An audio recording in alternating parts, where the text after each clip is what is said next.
Bonjour, je m'appelle Maoulé et ça fait quelques années que je suis dans le milieu de l'humour en tant que photographe et quelques mois que je monte sur scène. Bon, ok, bientôt un an. Ok, un an.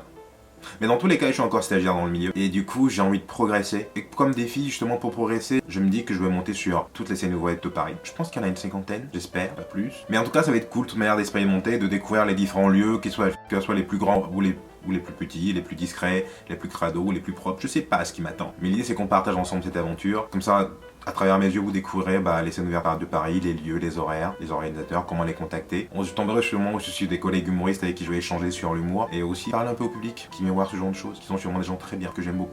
Bref, l'idée c'est que je vais faire toutes les scènes ouvertes de Paris et je veux partager ces images avec vous. Donc au plaisir de vous voir sur YouTube ou en vrai. Bisous. Le Lunch Comedy Club a démarré le mardi 7 juin, dans un restaurant italien qui s'appelle le 9e Ciel, situé rue Rochechouart, près de Gare du Nord. Le concept de la scène ouverte, c'était d'avoir 3 personnes qui venaient faire des vannes, mais vraiment toutes fraîches les vannes.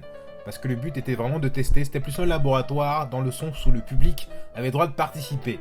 C'est-à-dire... Moi, je sais pas en fait s'il y a des gens qui croient vraiment à ça et tout ça. Voilà. Et après, en fait, t'as fait tes scènes. T'aurais pu en fait faire tes comparaisons, le Marvel, etc. Chaque passage de 5 minutes, le public avait genre 5 minutes pour s'exprimer sur ce qu'il venait d'entendre, dire ce qui passait, ce qui passait pas, et comme ça, ça nous permettait aux artistes en fait de s'améliorer. Oui, en fait, la scène, c'est moi qui l'ai créée parce que j'avais pas forcément le temps le soir d'aller faire des vannes, donc j'ai créé une scène où je pouvais aller entre midi et 2, pas loin de mon boulot, et j'y trimballais mes collègues. Le cadre était agréable, l'expérience était bienveillante, et les gens ont pas mal bien joué le jeu.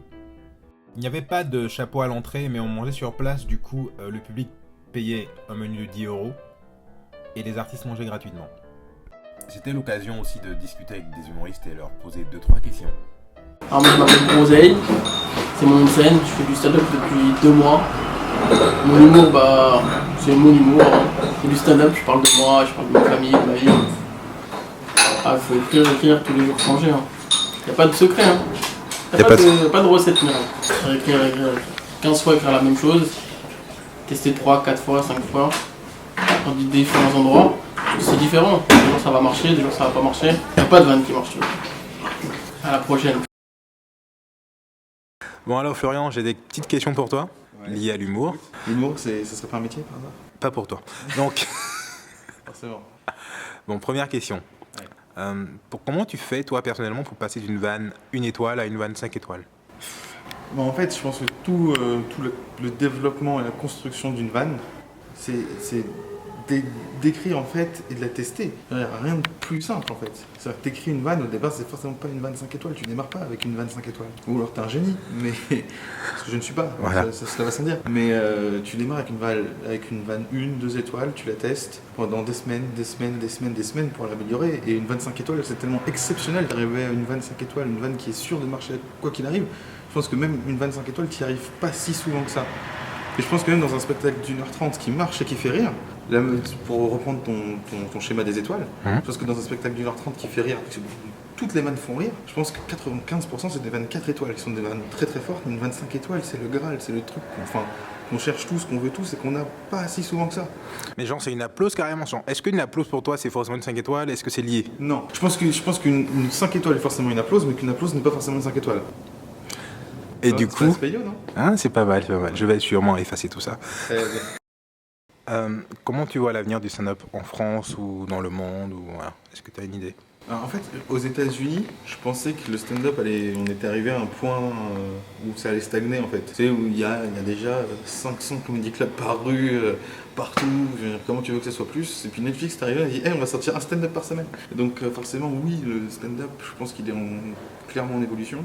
Moi, quand j'ai commencé le stand-up il y a 1 an et demi, je disais je fais du stand-up, on me disait c'est quoi le stand-up? Je leur expliquais c'est monter sur scène avec un micro debout sans faire de personnage, raconter des blagues. On me disait ah oui tu fais comme Jamel et Gad Elmaleh. Aujourd'hui, 1 an et demi plus tard, quand j'ai fait du stand-up, je me dis putain c'est génial le stand-up, j'ai vu le spectacle de machin sur Netflix. Et je pense que déjà ça c'est vraiment super bon, c'est super bien pour notre univers, notre métier. Et en France même, plus ça va, plus il y a de comédiens. Ce que je trouve super, parce que plus il y a de comédiens, plus il y aura de salles pour que ces comédiens jouent, plus il y aura de salles, plus ça créera de vocation.